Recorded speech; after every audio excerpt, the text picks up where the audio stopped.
তারপর আপনাদের সাথে শেয়ার করেছিলাম যে সেকেন্ড পার্ট আপনাদের সাথে শেয়ার করব। তো দেখতে পাচ্ছেন সে কিন্তু ভয় পাচ্ছে, তবে আর কি সে নড়ছে না।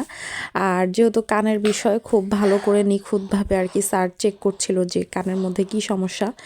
তো সে আবার বলছিল যে এখন কানে কিছু নেই, এখন কানে কিছু নেই আর কি, যাতে স্যার ঠিকমতো আর কি না দেখে। তো সে আর কি ভয় পাচ্ছিল, তবে ডাক্তার যেহেতু, তো সেখানে আর কি চিল্লাচিল্লি করতে পারছিল না।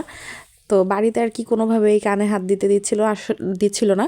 আর কানে কিন্তু কিছুই ছিল না, কানে ময়লাটা আর কি শক্ত হয়ে কান থেকে আর কি বের হচ্ছিল না। তো ডাক্তার ওষুধ দিয়েছে ময়লাটা নরম হওয়ার জন্য।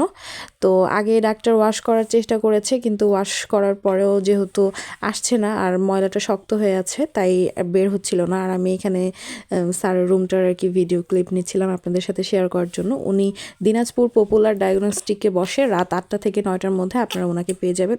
ডাক্তার খুবই আন্তরিক, খুবই ভালো ব্যবহার ওনার। টাটা।